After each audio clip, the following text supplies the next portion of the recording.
गुरुजी ने एक बात कही थी, सा विद्या या विमुक्त है। सा विद्या या विमुक्त है। विद्या वही है जिससे मुक्ति प्रदान हो। अब प्रश्न ये पैदा होता है कि बाल्यकाल से ही छोटे से शिशु को विद्यालय में विद्या देना चालू किया जाता है और जीवन पर्यंत शिशु जब तक भक्त होता है, बुजुर्ग होता है, तब तक भी पढ़ता रहता है। उसके पीछे कारण क्या है कि उसकी मुक्ति हो भैया। और मुक्ति कैसे होती है? ज्ञान से। बच्चों बात नहीं, देखिए मैं आपसे बोल रहा हूँ, ये वीडियो बन रहा है, आपकी आवाज नहीं आनी चाहिए, आपकी बदनामी होगी। वीडियो पहुंचेगा पूरे हिंदुस्तान में पहुंचेगा। आपकी वीडियो भी हो रही है, आपकी इज्जत का सवाल है। तो इस प्रकार से भैया सुनो, आप लोगों को जब तक ज्ञान नहीं मिलेगा, और ज्ञान का केंद्र कौन सा होता है? विद्यालय। विद्यालय में आपको ज्ञान मिलता है बचपन से ही, और ज्ञान केवल किताबी ज्ञान ही नहीं मिलता है, बल्कि चौमुखी विकास से संबंधित सांस्कृतिक कार्यक्रम के माध्यम से आप लोगों का दिमाग फ्रेश किया जाता है। इसी प्रकार से कबड्डी वगैरह खेलकूद जो प्रतियोगिताएं होती हैं समय समय पर, वो आपका शारीरिक विकास करने के लिए इस प्रकार का ज्ञान दिया जाता है। किताबी ज्ञान, पुस्तकीय ज्ञान हमें कैसे मिलता है? अपने क्लासरूम में मिलता है। विभिन्न विषयों का हमें आध्यात्मिक ज्ञान कहाँ से मिलता है? अपने गुरुओं से मिलता है, अपनी माताजी पिताजी से, और खासतौर से अपने बुजुर्गों से मिलता है। तो ये जो बच्चों, ये जो ज्ञान प्राप्त किया जाता है, आप साथ चलेंगे, इसके लिए सबसे पहली चीज क्या होती है? जैसा कि तहसीलदार साहब ने कहा था कि ज्ञान प्राप्त करने के लिए पहले ये वीडियो चल रही है, और केवल इस विद्यालय में नहीं, हम लोग सभी यूनिवर्सिटीज में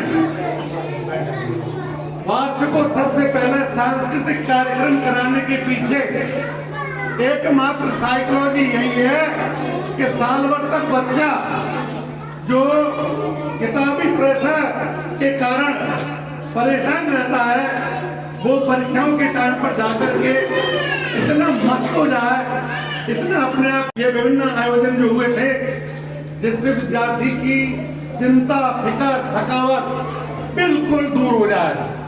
और मैं समझता हूँ आप लोगों ने इस कार्यक्रम के माध्यम से, जो सांस्कृतिक कार्यक्रम हुए, इस माध्यम से आप लोग अपने आप को काफी अच्छा फील कर रहे होंगे ना। अब दूसरी बात मैं कहना चाहता हूँ, जब आप अच्छा फील कर रहे हैं तो निश्चित रूप से अब आपको चिंता लग रही होगी। क्या चिंता लग रही होगी? क्या तो हमें पढ़ना चाहिए घर जाते ही। और जब आपका फ्रेश दिमाग ज्यादा पढ़ने के लिए आप लोगों को प्रेरित करेगा, आप लोगों को उत्तेजित करेगा, तो घर जाकर के आप पढ़ने लग जाएंगे। अब जो जितनी ज्यादा देर पढ़ेगा, उससे क्या हुआ कि उसकी चाहना अधिक ज्ञान प्राप्त करने की है। जो कम देर पढ़ेगा, उसकी चाहना कम ज्ञान प्राप्त करने की है। कम ज्ञान जो प्राप्त करते हैं वो कमजोर रह जाते हैं, जो ज्यादा ज्ञान प्राप्त करते हैं वो होशियार हो जाते हैं। अब 10वीं क्लास के बच्चे समझदार हैं।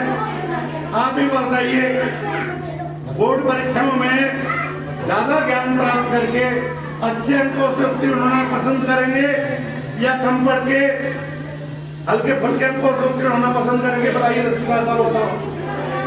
अच्छे अंक चाहते हैं ना, तो आप मुझे बताइए, अच्छे अंक कौन कौन चाहता है? सभी क्लासों में बता सकते हैं अच्छे बढ़िया अंक कौन कौन चाहता है?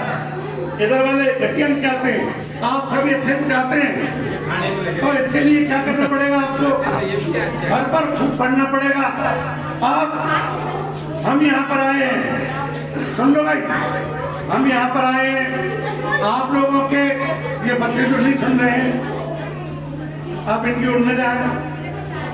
हम जो यहाँ आए, हमारा भी दायित्व है कि आप में से किसी से भी हमारा आपका एक रिलेशन हो गया है, एक संबंध हो गया है, हम भी पता लगा सकें हेलो कि हमारे बच्चे जो 10वीं क्लास बोर्ड की हेलो। परीक्षा दे रहे हैं वो घर पर कितना पढ़ रहे हैं। अच्छा आप ये बताइए, यदि हम में से आपके पास में कोई फोन करके पूछ ले आपके माताजी पिताजी से क्या कितनी देर पढ़ा, कितने समय पढ़ रहा है, कब किधर डोल रहा है, तो आपको कोई आपत्ति तो नहीं है? बताइए कौन कौन चाहता है कि हम आपके बारे में जानकारी लें? पता कौन नहीं कौन चाहता है? खास तौर से 10वीं क्लास के विद्यार्थी। नंबर हमारे पास में है, विद्यालय के पास में है। और अब सुन लीजिए भाई, एक दिन में किन्हीं भी 2 विद्यार्थियों से उनका टाइम टेबल लेकर के मैं कॉल करूंगा। आगे समझ में, कौन कॉल करेगा? मैं कॉल करूंगा। बाकी की इच्छा मैं समझता हूँ, हम सभी की इच्छा है नंबर लेकर के, आपसे मोबाइल नंबर लेकर के बोर्ड की परीक्षा के बच्चों के हम आपके अभिभावकों को और आपको आपकी अच्छी दिनचर्या बनाए रखने के लिए अच्छा पौष्टिक भोजन मिले, ज्यादा आप वैसा खाना नहीं खाएं जैसे नींद आए, हल्का फुल्का आहार में निश्चिंत रहें। और निश्चिंत होकर के एक बात मैं बताना चाहता हूँ, यदि आपने शार्प दिमाग होकर के निश्चिंता पूर्वक ये रिवीजन टाइम है, ज्ञान अर्जन का टाइम तो निकल गया, आप पूरे साल भर पढ़े हैं, लेकिन ये जो रिवीजन का टाइम है, इस रिवीजन के टाइम में आप लोगों ने पर्याप्त समय अपने आप को दिया, तो निश्चित रूप से मान लीजिए कि जो विद्यार्थी जो सोच रहा होगा कि मेरे हो सकता है 50% अंक आ जाए, हो सकता है 55% आ जाए, लेकिन ये ऐसा पीक टाइम है कि विद्यार्थी 20% अधिक बढ़ा सकता है। जिसने 55% की हिम्मत है वो 20% बढ़ा करके 75% ला सकता है। जिसने मेहनत की है 60% की वो 20% बढ़ा के कितना ला सकता है? ये 80%। और जिसने 70% की मेहनत की है वो 90% ला सकता है। और जो 90% की आपने से मेहनत कर रहा है वो बोर्ड की मेरिट ला सकता है। अब आप बताइए, आप में से कितने विद्यार्थी हैं जो फर्स्ट डिवीजन लाने के लिए जिन्होंने कमर कस ली है? हर हालत में फर्स्ट डिवीजन आनी चाहिए। इनका वीडियो बनाओ और आसपास हिलाते रहना बीच में। हर हालत में फर्स्ट डिवीजन आनी चाहिए 10वीं बोर्ड में, ठीक है ना? आप लोगों ने कमर कस ली है तो फिर आप और हम आपके अभिभावक से हम जानकारी लेंगे। 2 विद्यार्थियों से पढ़ लेना पूछूंगा मैं, घनश्याम जी भाई साहब से भी मैं निवेदन करूंगा, एक विद्यार्थी पढ़ ले, एक गार्जियन पढ़ ले। देखो पता नहीं है कब किसके पास फोन आ जाए। भाई साहब तहसीलदार साहब ने क्यों की ये दोना लगा दिया, टेंशन नहीं रहो, तो फिर अब आपको टेंशन है रखने के लिए ये प्रक्रिया अपना रहे हैं। एक विद्यार्थी से कम तहसीलदार साहब दोना लगाया, 2 होने से लीजिए साहब, भाई साहब ने बोल दिया 2 विद्यार्थियों के बाबत से जानकारी लेंगे, किसी ने बड़ा क्या किया। और आदरणीय श्याम सुंदर जी भाई साहब 1 2 चलिए 2 विद्यार्थी भाई साहब आदरणीय 2। तो अब कहने का मतलब हम सभी आपके बोर्ड की क्लास के बच्चों के गार्जियन के नंबर लेंगे और आपकी जानकारी रखेंगे। अब एक बात कहकर के मैं समापन करना चाहता हूँ। देखिए जब हम पढ़ते थे तो रात्रिकालीन कक्षा भी लगती थी, बोर्ड की जब भी परीक्षा होती थी, यदि बीच में गैप पढ़ते हो तो आप विद्यालय आइए, अपना जो भी प्रॉब्लम है उसको दूर करने के लिए विद्यालय आकर के अपने गुरुजनों का मार्गदर्शन लीजिए। और हीरालाल जी साहब हमको ही बनाएंगे, हम भी शहर में आने के लिए तैयार हैं। अपन भी अलग अलग विषयों के यहाँ पर अध्यापक हैं, लेक्चरर्स हैं, प्रिंसिपल हैं, ठीक है ना? और हम ये चाहते हैं क्योंकि इस विद्यालय के विद्यार्थियों से और अभिभावकों से हमारा जुड़ाव है, इसलिए हम केवल यहाँ आकर के एक अतिथि के रूप में केवल शक्ल दिखाने के लिए नहीं आए, बल्कि हम भी इस विद्यालय में जैसा भी थोड़ा बहुत अपन की ओर से जो प्रयास हो सकता है उसको करने के लिए सदैव तत्पर है। आपने हम सबको बुलाया, मुझे बुलाया, विद्यालय परिवार का, हीरालाल जी का बहुत बहुत हार्दिक आभार है। और आपने वचन दिया है फर्स्ट लाने का, तो मैं माइक आपकी तरफ ये देता हूँ, आप बोलोगे जो जो फर्स्ट लाना चाहता है वो बोलेगा, हम फर्स्ट ला करके दिखाएंगे। बोलिए और सेकंड ला के बताओगे फर्स्ट डिवीजन, तो हाथ ऊंचा करके बताइए आपका वीडियो बन रहा है। फर्स्ट डिवीजन देखिए भाई, इन्होंने आपके ऊपर बहुत बड़ी जिम्मेदारी डाल दी है कि 93% से ऊपर कॉल आता है।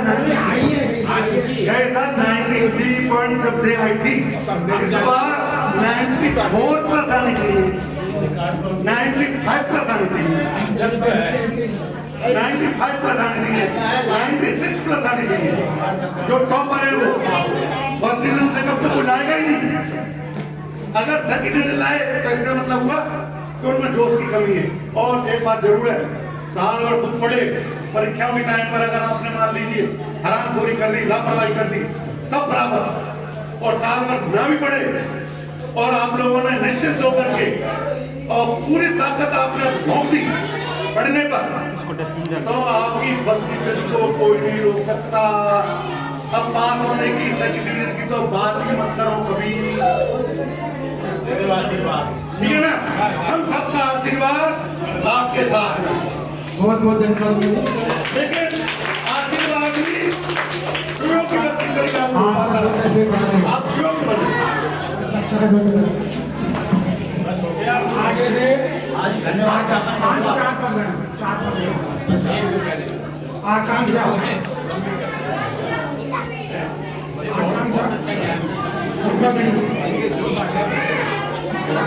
हमारी